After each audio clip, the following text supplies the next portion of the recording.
اسلام آباد میں park road پر NIH کے اندر CDA اور DHA نے مل کر NIH کی زمین پر قبضہ کر کے وہاں مرکزی شاہراہ نکال دی،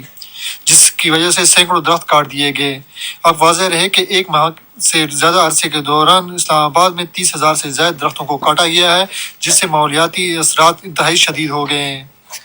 اس حوالے سے عوام اور سیاسی جماعتیں بھی سراپا احتجاج ہیں۔ اس مقام پر جماعت اسلامی نے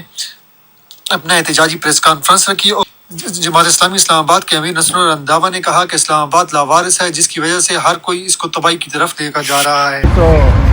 ہمیشہ کی طرح اسلام آباد کے تمام میڈیا ٹیم کا بہت ہی شکر گزار ہوں کہ وہ ہمیشہ اسلام آباد کے جو مسائل ہوتے ہیں اس کو اجاگر کرنے کے لیے جہاں بھی کہیں ضرورت پڑتی ہے تو وقت پر پہنچتے ہیں۔ تو آج ہم دیکھ رہے ہیں کہ اسلام آباد جو 1960 کے اندر اس کا ماسٹر پلان بنا اور پھر اس کے بعد اسلام آباد کو یہاں بسانے کا بندوبست ہوا، تو ماسٹر پلان کے مطابق جو 66% کے لگ بھگ جن رہائشی ایریوں کے اندر سیکٹرز یا آبادیاں بننی تھیں وہاں پر گرین ایریا ہونا تھا، اور ان ایریا کے اندر بلٹ اپ ایریا 33% سے بھی کم رکھا گیا تھا۔ لیکن اس وقت ہم اسلام آباد کو دیکھ رہے ہیں کہ جس طرف بھی ہم جاتے ہیں اس ماسٹر پلان کی خلاف ورزی ہے۔ آپ آج دیکھیں اس وقت ایکسپریس وے پہ جائیں تو فیض آباد سے لے کے اگر آنورڈ چلیں تو یہ گرین ایریا ماسٹر پلان کے اندر اسی طرح ہی ہے جیسے 0 پوائنٹ سے لے کے فیض آباد تک اس وقت گرین ایریا کسی حد تک نظر آتا ہے۔ لیکن فیض آباد سے اوپر آپ چلتے جائیں، رباط تک پہنچ جائیں تو وہاں گرینری تو کہیں نظر نہیں آتی، بلکہ وہاں ہر طرف اب بلٹ اپ ایریا اور ہر طرف وہاں پہ کنکریٹ سے بنے ہوئے مختلف پروجیکٹ ہی نظر آتے ہیں۔ تو یہ اصل میں اسلام آباد کی جو اوور آل ایکو سسٹم ہے جس کے تحت اسلام آباد کی انوائرمنٹ، اسلام آباد کی فضائی آلودگی، اسلام آباد کا جو ایک ٹریڈیشنل اس کا جو پورا موسم اور اس کا جو ویدر ہے یہ اس کو بالکل تباہ و برباد کیا جا رہا ہے۔ آپ نے پچھلے دنوں دیکھا اور اس وقت بھی چل رہا ہے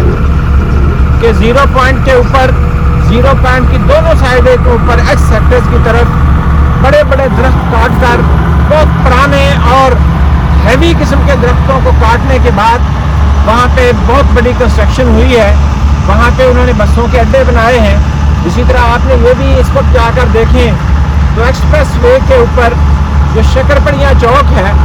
وہاں ایک مونومنٹ بن رہا ہے، بنائے ہیں مونومنٹ، لیکن اس درختوں کو جو ایکچولی قدرت کے مونومنٹ ہیں ان کو آپ کیوں ایک دم سے تباہ و برباد کر رہے ہیں؟ آج جا کر دیکھیں تقریباً آدھے کلومیٹر کے اوپر وہ خوبصورت جو درخت گرینری گزرنے والوں کو نظر آتی تھی اور اسلام آباد کی انوائرمنٹ کے اندر اس کو کمپلیمنٹ کرتی تھی، وہ سارے درخت غائب ہیں اور وہاں کوئی مونومنٹ بن رہا ہے۔ اسی طرح آپ نے یہ بھی پچھلے دنوں دیکھا F9 پارک، جو دراصل اسلام آباد کے لوگ وہاں جا کر کچھ شام کے وقت اچھی فضا کے